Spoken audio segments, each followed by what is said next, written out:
കോട്ടയം നീറിക്കാട് പെൺമക്കളുമായി യുവതി ആറ്റിൽ ചാടി ജീവനൊടുക്കിയ കേസ് അന്വേഷണത്തിൽ സംതൃപ്തി രേഖപ്പെടുത്തി കുടുംബം. പോലീസ് അന്വേഷണം ശരിയായ ദിശയിലാണെന്നും മുഖ്യമന്ത്രിക്ക് നൽകിയ പരാതിക്ക് പരിഹാരമുണ്ടായതായും ജിസ്മോളുടെ പിതാവ് തോമസ് പറഞ്ഞു. ഇക്കഴിഞ്ഞ 15-നാണ് ഹൈക്കോടതി അഭിഭാഷകയായ ജിസ്മോൾ 4 വയസ്സുകാരി നേഹ, 1 വയസ്സുകാരി നോറ എന്നിവരെ കൂട്ടി പുഴയിൽ ചാടി മരിച്ചത്. സംഭവത്തിൽ ജിസ്മോളുടെ ഭർത്താവ് ജിമ്മി, ഭർത്തൃപിതാവ് ജോസഫ് എന്നിവരെ പോലീസ് കഴിഞ്ഞ ദിവസം അറസ്റ്റ് ചെയ്തിരുന്നു. നിലവിൽ ഇരുവരും റിമാൻഡിലാണ്. ഇതിനു പിന്നാലെയാണ് ജിസ്മോളുടെ പിതാവ് അന്വേഷണത്തിൽ സംതൃപ്തി രേഖപ്പെടുത്തിയത്. മുഖ്യമന്ത്രിയെ കണ്ടായിരുന്നു, പിന്നെ കോട്ടയത്തിൻ്റെ ചാർജുള്ള മന്ത്രി നമ്മുടെ വാസവൻ സാറിനെയും കണ്ടായിരുന്നു.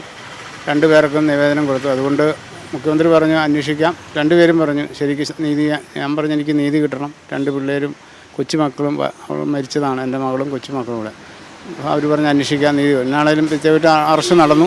ഇപ്പോൾ അവർ റിമാൻഡിലാണെന്ന് അറിയുന്നു. ഇതുവരെയുള്ള അന്വേഷണം കുഴപ്പമില്ല, നല്ല രീതിയിലാണ് പോകുന്നത്. ഇനിയും തുടർന്നുള്ള അന്വേഷണം നല്ല രീതിയിൽ പോകണമെന്നാണ് ഞാൻ ആഗ്രഹിക്കുന്നത്. ആത്മഹത്യാ പ്രേരണ കുറ്റം, ഗാർഹിക പീഡനം അടക്കമുള്ള വകുപ്പുകൾ ചുമത്തിയാണ് ഇരുവരെയും അറസ്റ്റ് ചെയ്തത്.